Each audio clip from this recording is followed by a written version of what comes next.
اس کی آنکھوں میں چمکتے جگنوؤں سے ڈاکٹر خاور نے بمشکل نظریں چرائی۔ یہ لڑکی اب انہیں چونکانے لگ پڑی تھی۔ انہیں ڈاکٹر زویا کے اندازوں کی درستگی پر یقین آتا جا رہا تھا۔ وہ باقی لوگوں کی موجودگی کو خاطر میں نہ لائے بغیر ٹکٹکی باندھے انتہائی عقیدت سے انہیں ہی دیکھنے میں محو تھی۔ اس کی اس محویت کو جونیئر ڈاکٹرز نے بطور خاص نوٹ کیا اور دانستہ گلا گھنکار کر ایک دوسرے کو بڑا بامعنی سا اشارہ بھی کیا تھا۔ ان کی آپس کی اس آنکھوں کی گفتگو کو جمیلہ مائی نے بڑی سرعت سے محسوس کر کے بڑی پریشانی اور کوفت سے پہلو بدلا۔ پھر میں آپ کا نام لکھوا دوں نا؟ ڈاکٹر خاور کی ساری توجہ اس کی فائل کی طرف تھی جس میں کچھ تازہ ترین کیے ٹیسٹ کی رپورٹس موجود تھی۔ رہنے دے ڈاکٹر صاحب، یہ کملی کہاں ٹی وی شیوی میں ناتے پڑے گی؟ وہاں جا کر اس کے ہاتھ پیر پھول جائیں گے اور ایمی اپنا تماشا بنوا لے گی، جمیلہ مائی نے فوراً کہا اور دبے دبے انداز کے ساتھ سکینہ کو بھی مقابلے میں حصہ نہ لینے کا اشارہ کیا تھا، جسے سکینہ نے صاف نظر انداز کر کے خفگی سے پہلو بدلا تھا۔ اسے اماں کی یہ بات بالکل پسند نہیں آئی تھی۔ کیوں بھائی، یہ کیوں کنفیوز ہوگی؟ ڈاکٹر خاور نے فائل سائیڈ میں اس پر رکھتے ہوئے حیرانگی سے جمیلہ مائی کا پریشانی میں ڈوبا چہرہ دیکھا۔ ڈاکٹر صاحب، اس کو اتنی عقل کہاں؟ اس نے اپنے پنڈ اور ہسپتالوں کے علاوہ کون سی دنیا دیکھی ہے؟ جمیلہ مائی کو سمجھ نہیں آ رہا تھا کہ اپنا موقف کس طرح بیان کرے۔ خیر ایسی بات تو نہ کریں، ماشاءاللہ سکینہ خاصی پر اعتماد لڑکی ہے، پھر میں خود ساتھ لے کر جاؤں گا اور پروگرام میں بھی شامل ہوں گا تو کیا مسئلہ ہے؟ ڈاکٹر خاور کی بات پر سکینہ کے چہرے پر خوشی کے بڑے بے ساختہ رنگ جھلکے۔ جمیلہ مائی نے سخت پریشانی سے ڈاکٹر خاور کا سنجیدہ چہرہ دیکھا تھا۔ وہ کوشش کے باوجود بھی ایک لفظ بھی نہ بول پائی۔ انہیں کچھ سمجھ نہیں آ رہی تھی کہ وہ کس طرح اپنے نادان بیٹی کے ہاتھوں سے نکلتے دل کو سنبھالے۔ اپنی اچھی سی تیاری رکھو، میں پروگرام کی باقی تفصیل پوچھ کر آپ کو بتا دوں گا۔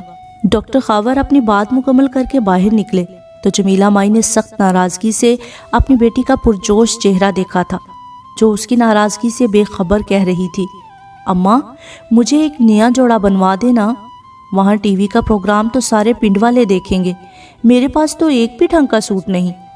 نی سکینہ، کیوں میرا کلیجہ جلاتی ہے؟ نہ میں پوچھتی ہوں کہ کیا ضرورت تھی اس پاکھنڈ بازی کی؟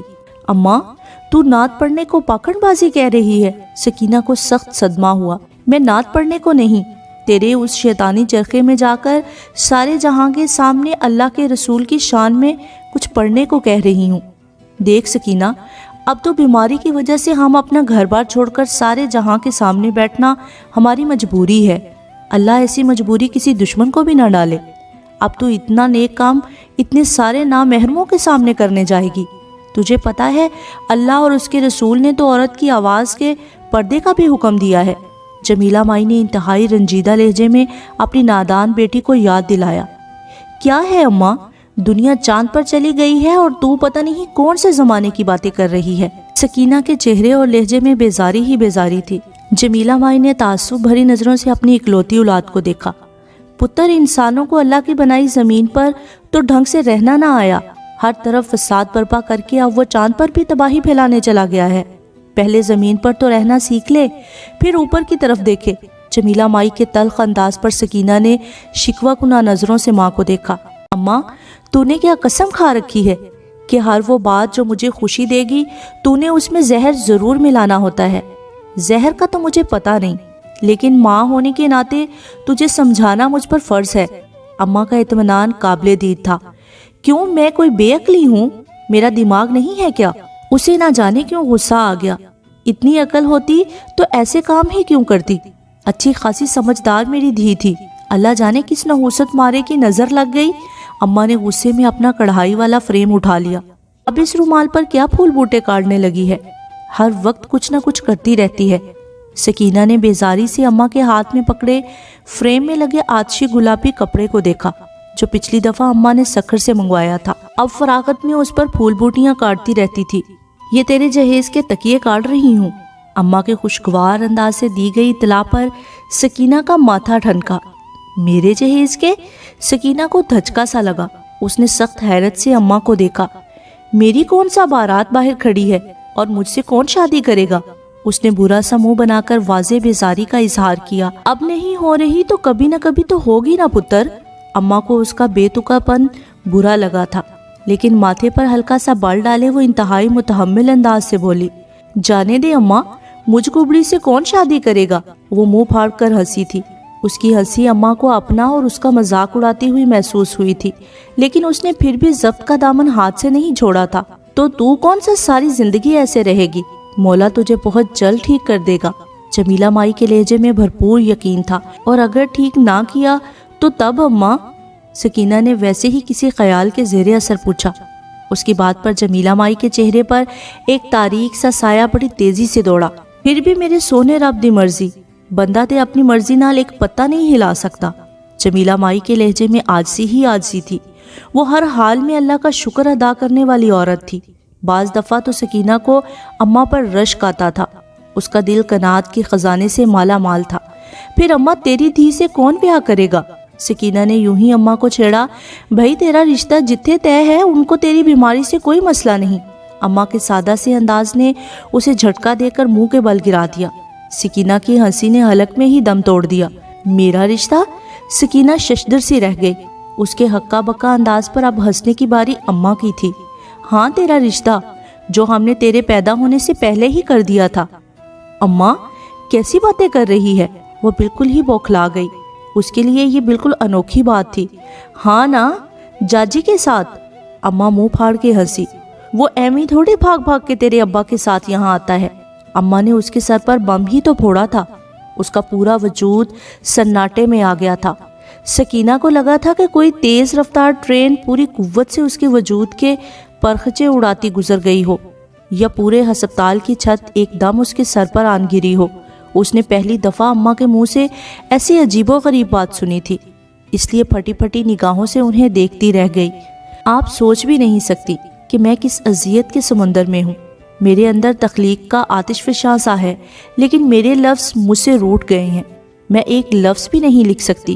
اس کی آواز پست ہوتے ہوتے بالکل مدھم ہو گئی تھی۔ اس کی آنکھوں سے ٹپکتی وحشت سے ماہم نے بمشکل نظریں چرائیں۔ میں قلم اٹھا کر بس بے معنی سی لکیریں کھینچتی رہتی ہوں۔ مجھے لکھنا بھول گیا ہے۔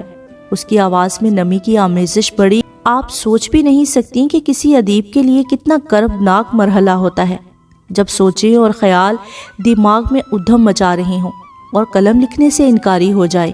وہ بہت اچھی طرح اس کی تکلیف کو سمجھ سکتی تھی، اس لیے خاموشی سے اسے سن رہی تھی۔ اس کے چپ کرنے پر وہ بولی، لیکن ایسا کیوں ہو رہا ہے سنائلہ؟ ماہم کے انداز میں محبت ہی محبت تھی، اسی ایک شخص کی وجہ سے۔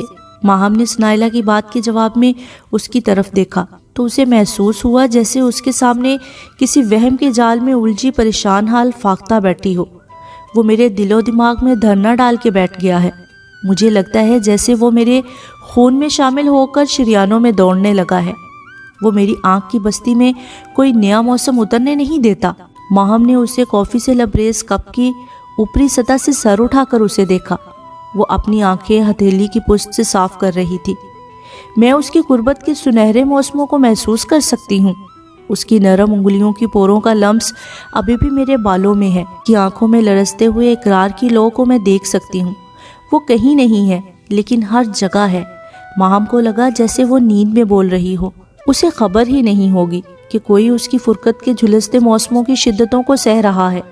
ہجر کا عذاب اوڑے اس کی راہ تک رہا ہے۔ اس نے بمشکل گلے کو تر کیا اور اب اس کی آواز لرز رہی تھی۔ وہ کئی ثانیے اپنے ہاتھوں کی لکیروں کو پلکیں جھپکائے بنا گھورتی رہی۔ کہیں آپ کو بھی تو نہیں لگتا کہ میں پاگل ہو رہی ہوں؟ اس نے سر اٹھا کر بڑا عجیب سا سوال کیا۔ مجھے ایسا کیوں لگے گا؟ اور اس سے پہلے کس کو لگا ہے ایسا؟ ماہم کا انداز دوستانہ تھا۔ میری بیسٹ فرینڈ نابیہ کو۔ وہ کہتی ہے کہ تمہارا تخیل تمہیں بیوقوف بنا رہا ہے۔ وہ غائب دماغی سے بولی، لیکن مجھے تو ایک بھی لمحے کو ایسا نہیں لگا سنائلہ۔ ماہم نے میز پر رکھے اس کے سرد ہاتھوں کو اپنے گرم ہاتھوں کی حدت بخشی تو وہ چونک کر دیکھنے لگی۔ پتہ ہے سنائلہ، یہ شاعر ادیب لوگ ہمارے معاشرے کا وہ حساس طبقہ ہوتے ہیں جن کو جتنی پذیرائی ملتی ہے اتنی ہی تنقید کے پتھر بھی لگتے ہیں۔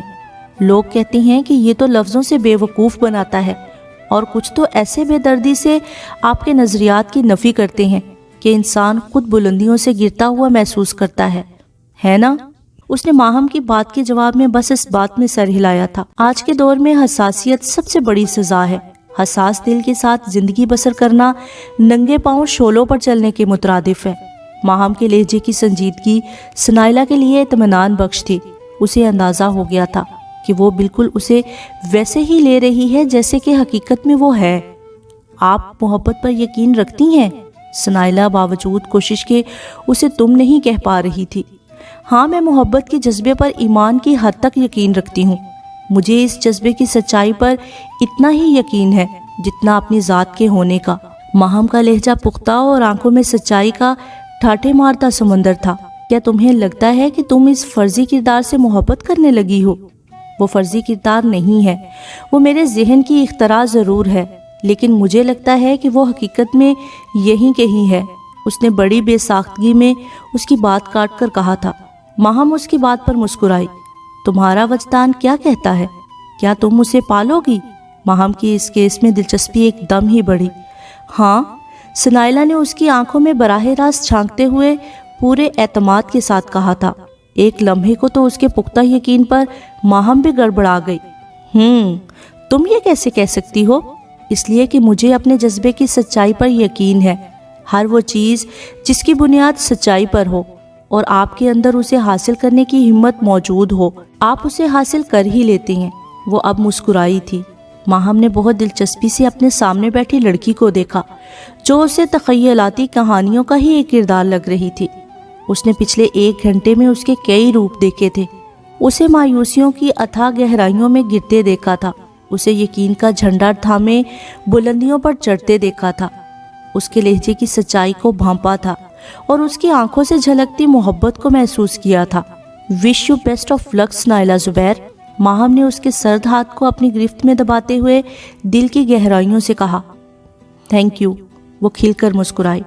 آپ جتنی اچھی ہیں اس سے زیادہ خوبصورت ہیں۔ سنائلہ کی بات پر وہ حیران ہوئی۔ اچھا ہونا اہم ہے یا خوبصورت ہونا؟ ماہم نے گہری نظروں سے اسے جانچتے ہوئے یوں ہی پوچھا۔ خوبصورتی سے آپ اہم تو لگتے ہیں، لیکن اچھے ہونے سے آپ خود بخود خوبصورت لگنے لگتے ہیں۔ یہ میری فلسفی ہے، اس لیے ہو سکتا ہے کہ آپ اس سے متفق نہ ہوں۔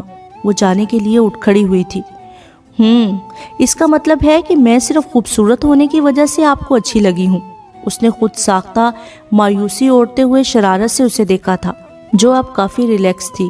اس کے پاس آنے والے مریض اکثر واپسی پر مسکراتے ہوئے ہی جاتے تھے اور ان کی مسکراہٹ کو ہی وہ اپنی کامیابی تسلیم کرتی تھی۔ نہیں، آپ اچھی ہیں، اسی لیے مجھے زیادہ خوبصورت لگتی ہیں۔ سنائلہ اب کھل کر مسکرائی۔ تھینک یو، ماہم کے چہرے پر جھلکتی نرمی نے اس کا تاثر اور گہرا کر دیا۔ وہ اب مسکراتے ہوئے اس کو جاتا ہوا دیکھ رہی تھی۔ یہ اس کا سنائلہ کے ساتھ تیسرا سیشن تھا، لیکن اسے اندازہ ہو گیا تھا کہ ابھی بہت سی گرہیں کھلنا باقی ہیں۔ وہ دیکھنا چاہتی تھی کہ انسان کا تخیل آخر کتنا طاقتور ہوتا ہے کہ اسے اپنے ذہن میں تخلیق کی ہوئی چیزیں مجسم صورت میں نظر آنے لگیں۔ اس نے کافی کا خالی کپ میز پر رکھ کر رامس علی کی فائل کو اٹھایا۔ اس کے ساتھ اس کا اگلا سیشن اگلے ہفتے تھا۔ وہ انٹرویو دے کر آ چکا تھا اور ماہم کو آخری فون پر ہونے والی گفتگو میں وہ کچھ الجھا سا لگا تھا۔ اس کے ڈراؤنے خوابوں کا سلسلہ ایک دفعہ پھر شروع ہو گیا تھا، جس کی وجہ سے وہ کافی پریشان تھا اور ماہم کو اندازہ تھا کہ اسے ابھی کافی سارے سیشنز کی ضرورت ہے۔ میں تمہیں بہت زیادہ مس کرتا ہوں۔ اس کے آخری ٹیکسٹ پر ماہم کے دل کی دھڑکن نہ جانے کیوں بے ربط ہوئی۔ لگتا ہے مجھے بھی عائشہ رحیم کے ساتھ ایک راکے دار سیشن کی ضرورت ہے۔ اس سوچ کے ابھرتے ہی وہ بے ساختہ ہنس پڑی۔ اسی لمحے اس کے سیل فون پر آنے والی کال نے اس کی توجہ اپنی جانب مبذول کروا دی۔ اس نے سر جھٹک کر سنائلہ زبیر کی کال اٹینڈ کرنے کے لیے سبز بٹن دبایا۔ ماہم، میں نے ابھی اسے دیکھا ہے۔ دوسری جانب اس کی آواز میں خوشی کی وجہ سے کپکپاہٹ نمایاں تھی۔ کسے دیکھا ہے؟ وہ حقیقتاً کچھ لمحوں کے لیے اس کی بات بالکل بھی نہیں سمجھ پائی۔ سکندر شاہ کو۔ وہ شاید کسی مارکیٹ میں تھی، اس لیے بلند آواز میں بول رہی تھی۔ کیا؟ ماہم کا دماغ بھگ کر کے اڑا۔ جی وہ بالکل وہی تھا، جناح سپر میں ہونڈا سیوک گاڑی پر۔ گاڑی 1 منٹ کے لیے سگنل پر رکی۔ میں فٹ پاتھ پر تھی اور وہ مجھ سے صرف چند گز کے فاصلے پر تھا۔ وہ بھی مجھے دیکھ کر چونکا تھا۔ وہ اسے نہ جانے کون سی داستان امیر حمزہ سنا رہی تھی۔ ماہم اس کی آخری بات پر بری طرح چونکی۔ اس کے لہجے کی سچائی گواہ تھی کہ وہ جھوٹ نہیں بول رہی۔ وہ اتنی دور بیٹھے ہوئے بھی اس کی حالت کا اندازہ لگا سکتی تھی۔ سنائلہ کی سانسیں غیر ہموار تھی اور وہ دائیں بائیں موجود لوگوں سے بے نیاز جوش و جذبات سے چیخ رہی تھی، بائی گاڈ، میں نے اسے ابھی ابھی یہاں دیکھا ہے۔ اس کا انداز ابھی بھی بے ربط سا تھا۔ اب کہاں ہے وہ؟ ماہم نے اس کی بات کاٹ کر روانی سے پوچھا، لیکن دوسری جانب شاید نیٹ ورک کی خرابی کی وجہ سے کال کٹ گئی تھی۔ اس میں سے آنے والی ٹوں ٹوں کی آواز اس کے دماغ میں ہتھوڑے کی طرح برسی تھی۔ آپ میرا یقین کریں ماہم، اس نے ناخنوں سے میز کی سطح کو کھرچتے ہوئے عجیب سا اصرار کیا، میں نے سکندر شاہ کو خود اپنی آنکھوں سے دیکھا تھا، وہ 100% وہی تھا۔ سنائلہ زبیر 1 گھنٹے کے بعد ہی ماہم کے کلینک میں تھی۔ اس کے چہرے پر جہاں کچھ پا لینے کی چمک تھی، وہیں کچھ کھو دینے کا دکھ بھی ٹھاٹھے مار رہا تھا۔ کال کٹ جانے کے بعد اس نے دوبارہ فون پر بات کرنے کی بجائے کلینک میں جانا زیادہ مناسب سمجھا تھا۔ ہو سکتا ہے سنائلہ وہ آپ کا وہم ہو، ماہم نے اس کی اضطراری انداز میں کی جانے والی حرکت کو غور سے دیکھتے ہوئے کہا۔ ناممکن، ایسا ہو ہی نہیں سکتا۔ اس نے سر کو جھٹک کر سختی سے ماہم کی بات کو رد کیا۔ وہ میرا وہم نہیں تھا، وہ ایک بھرپور یقین کی طرح میرے سامنے تھا، مجھ سے چند فٹ کے فاصلے پر۔ وہ سیاہ رنگ کی ہونڈا سیوک میں تھا، گاڑی سگنل پر رکی تھی اور روڈ کراس کرتے ہوئے میں نے اسے دیکھا۔ وہ گاڑی کی پچھلی سیٹ پر ٹیک لگائے تھکے ہارے انداز سے براجمان تھا۔ اس کی آنکھوں میں عجیب سی وحشت اور چہرے پر پھیکا پن تھا۔ اس نے پورے منظر کی جزیات بتائی تھی۔ تم کیسے کہہ سکتی ہو کہ وہ وہی تھا؟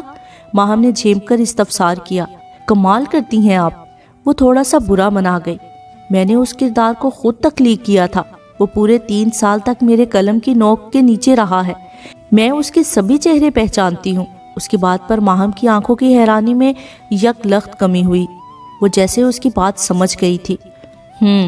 ماہم نے سر اس بات میں ہلایا، اگر وہ وہی تھا تو یقین رکھو اس چھوٹے سے شہر میں وہ تمہیں پھر کہیں نہ کہیں نظر آ جائے گا۔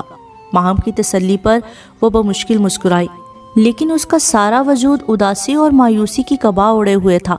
آپ سوچ بھی نہیں سکتی کہ اس ایک بات نے میری ساری زندگی کو ڈسٹرب کر کے رکھ دیا ہے۔ میں کچھ بھی نہیں کر پا رہی، میں نے ایک سلسلے وار ناول درمیان میں ادھورا ہی چھوڑ دیا ہے۔ بے بسی اس کے ہر انداز سے عیاں تھی۔ وہ ہونٹوں کو کچلتے ہوئے اپنی آنکھوں کے آگے تنی چادر کو بمشکل دھکیلنے لگی۔ ادھورے پن کا کرب وہی شخص محسوس کر سکتا ہے جس نے دنیا کے میلے میں اپنے کسی بہت پیارے کو کھو دیا ہو۔ میری زندگی کے کیلنڈر میں ہر تاریخ پر مایوسی کا سیاہ حاشیہ سا لگتا جا رہا ہے۔ ایسے لگتا ہے جیسے جدائی نے میری انگلی پکڑ کر مجھے تنہائیوں کے سمندر میں دھکیل دیا ہو۔ میں تمہارے احساسات و جذبات کو اچھی طرح سمجھ سکتی ہوں سنائلہ۔ ماہم کو اپنا دل بے نام سے تعصف میں مبتلا ہوتا محسوس ہوا، لیکن تم میری یہ بات آج کہیں لکھ لو، تمہارے حصے کی خوشیوں کے جگنو تمہیں ڈھونڈتے ہوئے خود تمہارے پاس آ جائیں گے۔ تمہارے آنچل میں اتنے ستارے ہوں گے کہ جب تم اس آنچل کو اوڑھو گی تو زندگی ہر لمحہ تمہیں رقص کرتی ہوئی محسوس ہوگی۔ آپ ٹھیک کہہ رہی ہیں نا؟ اس کی بات پر سنائلہ کی آنکھوں میں ایک روشنی بھر گئی۔ ویسے ایک بات تو بتاؤ لڑکی۔ ماہم کے چہرے پر ایک پر اسرار سی مسکراہٹ نے احاطہ کیا تو وہ بے اختیار چونک گئی۔ دیکھو، سکندر شاہ تمہیں نہیں جانتا، اس لیے کہ وہ تمہاری زندگی کی کہانی کا ایک کردار ہے، تم اس کی زندگی میں کہیں نہیں ہو۔ اس کی بات پر اس کے چہرے کی رنگت متغیر ہوئی۔ آپ کہنا کیا چاہتی ہیں؟ اس کے چہرے پر خوف کا ایک سایہ ابھرا۔ میں صرف یہ کہنا چاہتی ہوں کہ جب کبھی وہ تم سے ملے گا تو تم اسے آخر کہو گی کیا؟ اس نے گہری نظروں سے اپنے سامنے بیٹھی مشہور و معروف مصنفہ کو دیکھا جو اس سوال پر بالکل ہکا بکا سی ہو گئی تھی۔ میم، یہ بات تو میں نے کبھی سوچی ہی نہیں۔ اس کے جواب پر اب ہکا بکا ہونے کی باری ماہم کی تھی، جو سخت تعجب سے اپنے سامنے بیٹھی سادہ سی لڑکی کو دیکھ رہی تھی جس کے چہرے پر حد درجہ معصومیت تھی، ایسی معصومیت جو فی زمانہ ناپید ہے۔ میری پتری دی طبیعت تے ٹھیک ہے نا؟ اللہ دیتا کمہار نے انتہائی محبت سے اپنی لاڈلی بیٹی کا مضطرب انداز دیکھا۔ وہ ہاتھ کی پشت سے کنپٹی کو سہلا رہی تھی۔ اس نے اس دفعہ ابے کی آمد پر بے ساختہ خوشی کا اظہار بھی نہیں کیا تھا۔ جمیلہ مائی جیسے ہی اعجاز کو لے کر قریبی میڈیکل سٹور پر گئی تو ابے نے فوراً سکینہ کو مخاطب کیا تھا۔ ابا طبیعت تو اب اللہ چاہے گا تو ہی ٹھیک ہوگی، اس نے بے بسی سے کندھے اچکاتے ہوئے مزید کہا۔ ویسے مجھے تو کوئی امید نہیں۔ وہ اب بیزاری سے چھت پر لگے پنکھے کو چلتے دیکھ رہی تھی۔ آج فضا میں تپش کا احساس کافی تھا۔ وہ کیوں پتر؟ اللہ دیتا چونک گیا۔ اس نے جانچتی نظروں سے اپنی لاڈو کا خفا خفا سا انداز دیکھا۔ کبھی کبھی میں سوچتی ہوں ابا، یہ اللہ کا بس بھی ہم جیسے غریبوں پر ہی چلتا ہے۔ اس کے بچکانہ سے شکوے پر اللہ دیتا دہل سا گیا۔ نہ پتری، ایسی باتیں نہیں کرتے، اللہ سوہنا ناراض ہوتا ہے۔ اس نے اپنی بیٹی کی کم عقلی پر کڑتے ہوئے اسے سمجھانے کی کوشش کی۔ کیا فائدہ ابا، ہم کیسی بھی باتیں کر لیں، اللہ نے کرنی تو اپنی ہی مرضی ہوتی ہے۔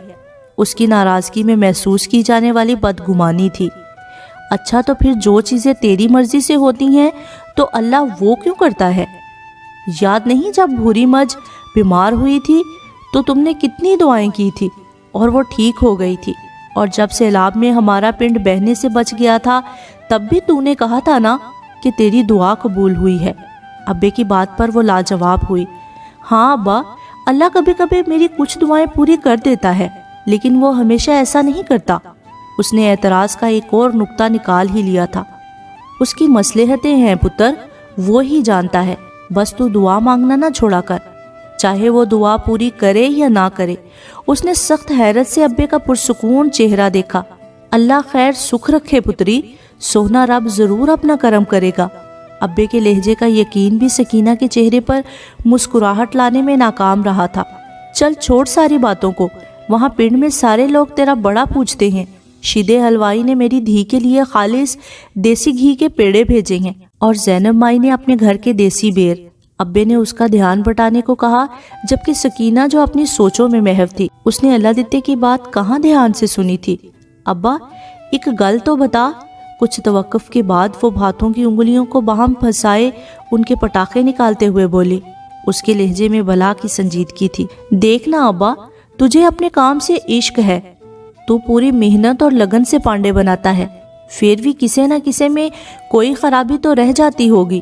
ابا میں بڑا سوچتی ہوں کہ کیا ان نقص والے پانڈوں کا بھی کوئی خریدار ہوگا؟ سکینہ کے متجسس انداز پر اللہ دیتا مسکرایا۔ اسے علم تھا کہ وہ یہ سوال کس پس منظر میں کر رہی ہے۔ میری دھیوی جھلی ہے۔ اللہ دیتے نے ناک سے مکھی اڑاتے ہوئے انتہائی محبت سے سکینہ کو دیکھا۔ پتری، اس دنیا کے میلے میں ہر پانڈے کا کوئی نہ کوئی خریدار تو ضرور ہوتا ہے۔ اس سوہنے مالک کی ذات نے کوئی بھی چیز بغیر مقصد کے نہیں بنائی۔ اللہ دیتا کمہار کو سمجھ نہیں آ رہا تھا کہ وہ اسے کس طرح سمجھائے۔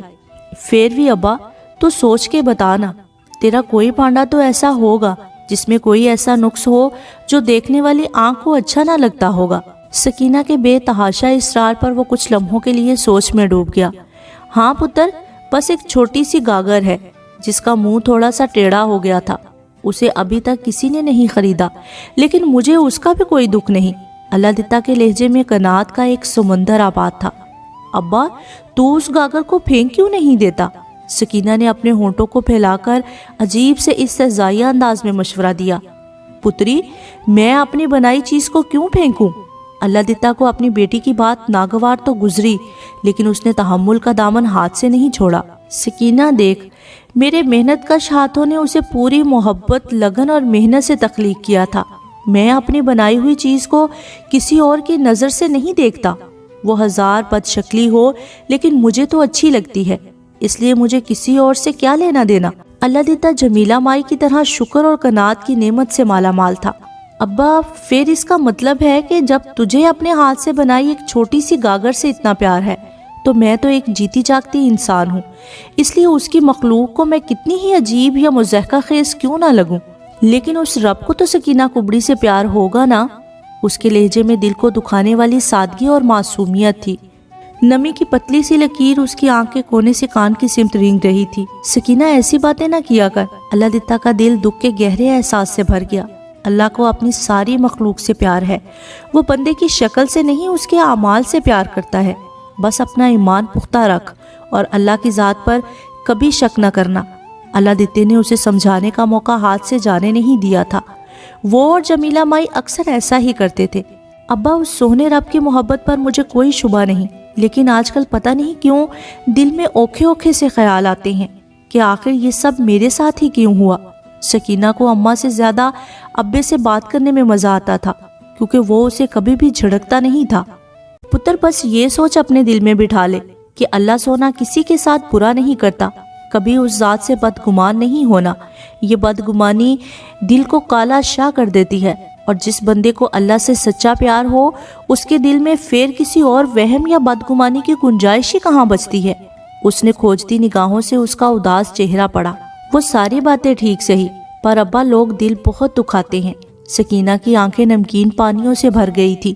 وہ مرتعش ہاتھوں سے اپنی گردن کو چھو رہی تھی۔ پتہ ہے ابا، یہ لوگ جو اللہ کی زمین پر اکڑ کر چلتے ہیں، جن کو اس نے صحت و تندرستی سے نوازا ہے، وہ سمجھتے ہیں کہ یہ اللہ کا ان پر احسان نہیں بلکہ ان کا کمال ہے۔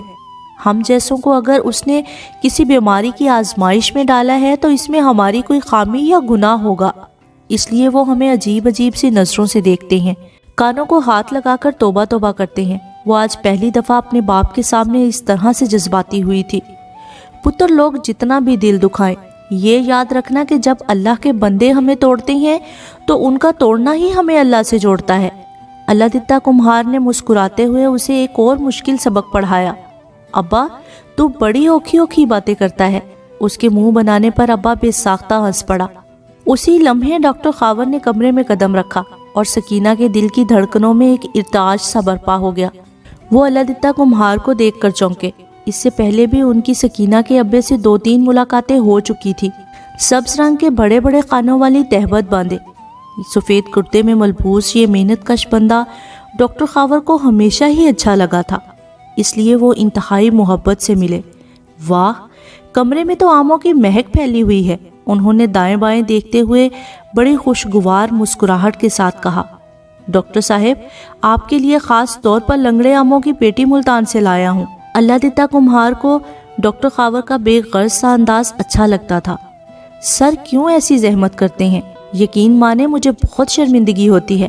آخری دفعہ بھی آپ دیسی گھی اور شکر لے آئے تھے اور میں نے منع کیا تھا۔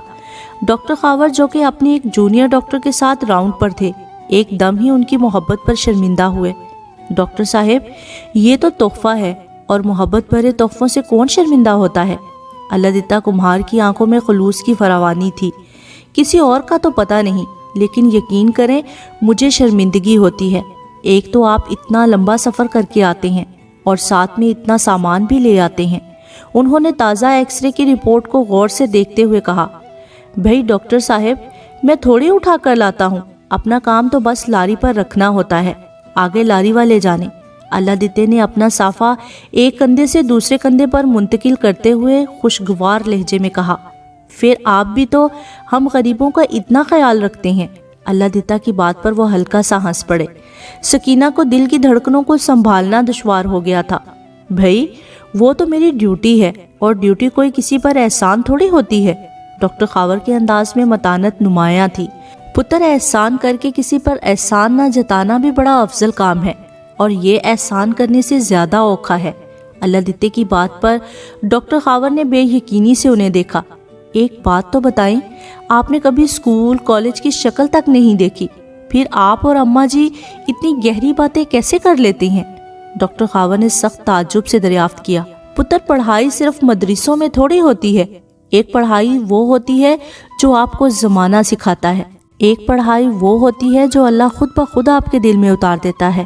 ہم ان پڑھ جاہل لوگ ہیں، لفظوں کی گھمن گھیریاں ہمیں نہیں آتی، بس نیت صاف ہے، اور یہ بھی مولا کریم کا احسان ہے، ہمارا کوئی کمال نہیں۔ ابے نے ہاتھ جھاڑ کر سادگی سے کہا تھا، جبکہ ڈاکٹر خاور کو اپنے سامنے کھڑے بندے پر سخت رشک آیا، جس کے دل میں سب کے لیے خیر اور بھلائی تھی، جو شکر گزاری کی نعمت سے مالا مال تھا۔ بھئی، یہ سکینہ کو بھی سمجھایا کرے، یہ آج کل بڑی مایوسی والی باتیں کرتی ہے۔ ڈاکٹر خاور نے اس کی فائل کو میز پر رکھتے ہوئے ہلکے پھلکے لہجے میں اس کی شکایت کی، تو سکینہ کا مجسم سماعت بنا دل باغی ہونے لگا۔ دل کی بے ربط دھڑکنوں کو سنبھالنا آسان کام تھوڑی تھا۔ ڈاکٹر صاحب، سوچنے والی بات ہے نا کہ اگر بندے کے مزاج میں اتار چڑھاؤ نہ ہو تو وہ بندہ تھوڑی ہوا نا، پھر تو وہ لکڑی کا گڈا ہو گیا نا۔ اللہ دتا کی بات پر وہ چونکے۔ اللہ سونا دل کو غمزدہ کرتا ہے تو بندہ اس کی طرف لپکتا ہے۔ میری سکینہ تو بہت بہادر ہے، بس اللہ نے اپنی محبت اور آزمائش کا ذرا اوکھا پرچہ اس کے ہاتھ میں تھما دیا ہے، اس لیے کملی دھی پریشان ہو جاتی ہے۔ اللہ دیتے نے اپنی لاڈو رانی کی بھرپور حمایت کی تھی۔ لیں سکینہ، آپ کے ابا جی نے تو ہمیں پہلی ہی بال پر آؤٹ کر دیا۔ مان گئے ہم بھی۔ آپ کی اماں ٹھیک کہتی تھی کہ سکینہ کے ابے کو اس سے بہت پیار ہے۔ ڈاکٹر خاور بے ساختہ ہنسے تھے۔ ان کی ہنسی نے سکینہ کے دل میں پھول ہی پھول کھلا دیے تھے۔ واہ، اندر تو بڑی رونقیں لگی ہوئی ہیں۔ سفید کیٹی کی شلوار قمیض میں اندر داخل ہوتا ہے اعجاز سکینہ کو آج سے پہلے کبھی اتنا برا نہیں لگا تھا۔ اعجاز اندر کھڑے ڈاکٹروں کو دیکھ کر تھوڑا سا جھجک کا شکار ہوا۔ اس کے چہرے پر پھیلی خفت سکینہ کو اور زیادہ کوفت کا شکار کر رہی تھی۔ ڈاکٹر خاور کے ساتھ کھڑا درمیانے قد کا دبلا پتلا جاجی، جس نے میٹرک کا امتحان پاس کر کے اللہ دتے کمہار کی شاگردی اختیار کر رکھی تھی، وہ سکینہ کو ویسے ہی اچھا نہیں لگتا تھا، جبکہ ڈاکٹر خاور کے ساتھ کھڑا تو وہ اسے اور بھی عجیب لگ رہا تھا۔ ابا اس لیچڑ کو ہر دفعہ پتہ نہیں کیوں لے آتا ہے، جسے بات کرنے کی بھی تمیز نہیں۔ سکینہ نے ڈاکٹر خاور کے ساتھ اپنے آپریشن کی تفصیلات کو ڈسکس کرتے اعجاز کو کھا جانے والی نظروں سے دیکھا تھا۔ اس کا بس نہیں چل رہا تھا کہ اعجاز کا ہاتھ پکڑ کر کمرے سے باہر نکال دے۔ ڈاکٹر صاحب، میری دھی کو فٹافٹ ٹھیک کر دے، یہ جاجی آپ کو اپنی شادی کے میٹھے چاول کھلائے گا۔ جمیلہ مائی کی بات پر سکینہ نے سخت خوفزدہ نظروں سے اماں کو دیکھا، جن کے چہرے پر عجیب سی مسکراہٹ تھی۔ اچھا، کب ہے شادی؟ ڈاکٹر خاور کے چہرے پر خوشگوار سی حیرت پھیلی۔ اللہ سائی جلدی جلدی وہ ویلا لائے، بس ذرا سکینہ اپنے پیروں پر کھڑی ہو جائے تو ہم نے فوراً دیگے کھڑکا دینی ہے۔ اپنے جاجی کی منگ ہے نا سکینہ؟ جمیلہ مائی نے ہاتھ میں پکڑا دوائیوں کا شاپر میز پر رکھتے ہوئے ایک جتلاتی سی نظر سکینہ کے بیزار چہرے پر ڈالی تھی، جہاں لا تعلقی اور خفگی نے اچانک ہی خیمہ لگا لیا۔ اللہ کرے کہ میں کبھی اپنے پیروں پر کھڑی نہ ہو سکوں۔ جاجی کے چہرے پر پھیلی مسرت دیکھ کر سکینہ کے دل نے بڑی عجیب سی دعا کی تھی۔ وہ دل ہی دل میں اماں سے سخت خفا ہو گئی تھی۔ لگتا ہے اللہ نے بھی چن چن کر سارے نمونے میرے ہی گھر میں بھیج دیے ہیں۔ عائشہ جیسے ہی گلاس وال کو دھکیل کر اندر داخل ہوئی تو ماما کی سرد اور غصے سے لبریز آواز نے اس کا استقبال کیا تھا۔ اس کے قدم وہیں تھم گئے۔ ناکو چنے چبوا دیے ہیں ان بچوں نے مجھے، سخت بیزار ہو گئی ہوں میں۔ ماما کے لہجے میں باہر کے تپتے موسم سے زیادہ حرارت تھی۔ اس کا اندازہ تو عائشہ کو ایک لمحے کو ہو گیا تھا۔ سامنے لاؤنج کے بڑے صوفے پر بریزے چکن لان کے سوٹ میں ماما اور ان کے مد مقابل ماہم کے ساتھ ساتھ سمن آپی کو دیکھ کر اسے خوشگوار سی حیرت ہوئی۔ ٹی وی لاؤنج کے دوسرے حصے میں موحد ان کی طرف پشت کیے لا تعلق سے انداز میں بیٹھا تھا۔ السلام علیکم۔ اس نے ہلکا سا اندر جھانکا تو وہ تینوں خواتین چونک گئی۔ یہاں کا ماحول تو باہر کی نسبتاً زیادہ گرم ہے، اے سی تیز کر دوں کیا؟ اس کے شرارت بھرے انداز پر ماما کے ماتھے کی شکنوں میں بڑی سرعت سے اضافہ ہوا۔ وعلیکم السلام لڑکی، تم کہاں اتنی سخت گرمی میں دورے کرتی پھر رہی ہو؟ سمن آپی نے فوراً اسے محبت سے گلے لگایا۔ ذرا آئینے میں چہرہ دیکھو اپنا، ساری اسکن رف کر لی ہے تم نے۔ سمن آپی کو ویسے ہی اسے بے تحاشا محبت تھی، لیکن اس وقت تازہ تازہ ماما کی دکھ بھری داستان کے زیر اثر انہوں نے اسے گھور کر دیکھا، جو لاپرواہی سے ٹرالی سے جگ اٹھا کر لیمن سکواش گلاس میں انڈیل رہی تھی۔ مجھے چھوڑیں، آپ تو اتنی گرمی میں بھی لشکاریں مار رہی ہیں۔ کل ٹی وی پر آپ کا مارننگ شو دیکھا تھا میں نے، آفت لگ رہی تھی۔ اس نے کنکھیوں سے ماما کا بیزار چہرہ دیکھتے ہوئے ماہم کے ساتھ والی سیٹ سنبھالی۔ عائشہ میں تمہارے مسکے سمجھتی ہوں، سمن آپی کھلکھلا کر ہنسی۔ ماہم کی بڑی بہن ہونے کے ناطے وہ اپنی تعریف اپنا حق سمجھ کر وصول کرتی تھی۔ ویسے بھی دونوں بہنوں کی عادات میں کافی مماثلت تھی اور دونوں ہی حسن کی دولت سے مالا مال تھی۔ واقعی سمن آپی، یہ میرون کلر آپ پر بہت سوٹ کر رہا ہے اور آپ تو دن بدن نکھرتی جا رہی ہیں۔ عائشہ نے کھلے دل سے انہیں سراہا۔ ظاہر ہے اپنا خیال رکھتی ہیں وہ، تمہاری طرح نہیں سر جھاڑ منہ بھاڑ بن کر اپنی ماں کو ہر جگہ شرمندہ کرواتی پھرو۔ ماما کے سلگ کر بولنے پر ماہم اور سمن آپی بے ساختہ ہنس پڑی، جبکہ عائشہ نے آنکھ کے اشارے سے ماما کی مشیر خاص ماہم سے ان کی برہمی کا سبب پوچھا۔ اس کی بدقسمتی کہ اس کا اشارہ ماما کی زیرک نگاہوں سے چھپ نہیں سکا تھا۔ یہ ماہم سے کیوں آنکھوں ہی آنکھوں میں پوچھتی پھر رہی ہو؟ مجھ سے براہ راست پوچھ لو۔ ماما کا لہجہ سخت اور ہنوز خفگی لیے ہوئے تھا۔ میں تو آنکھوں ہی آنکھوں میں اس لیے پوچھ رہی تھی تاکہ آپ کو کانوں کان خبر نہ ہو۔ عائشہ کے انداز میں بے ساختہ سی شوخی جھلکی۔ بیٹا اتنی بیوقوف نہیں ہوں میں، ساری زندگی تمہارے فوجی باپ کے ساتھ گزاری ہے جو گھر میں بھی ہر وقت کرفیو لگائے رکھتے تھے۔ ماما نے ابرو چڑھا کر اسے دیکھا۔ ہلکے انگوری رنگ کے لون کے سوٹ کے ساتھ اتنی گرمی میں بھی وہ جوگرز پہنے ہوئے تھی۔ چہرہ میک اپ سے مبرہ اور دھوپ کی زیادتی سے مرجھا سا گیا تھا۔ وہ ابھی تک سمجھنے سے قاصر تھی کہ یہ آج توپوں کا رخ اس کی جانب کس خوشی میں ہوا ہے۔ توبہ کرے ماما، کیوں میرے اتنے سویٹ بابا کو بدنام کرتی ہیں؟ عائشہ نے خالی گلاس میز پر رکھتے ہوئے ایک دفعہ پھر شوخی سے لبریز لہجے میں انہیں چھیڑا۔ ویسے یہ کامینہ کا اجلاس خیر سے بلوایا تھا آپ نے؟ اس کی شرارت پر ماہم اور سمن آپی ایک دفعہ پھر ہنس پڑی۔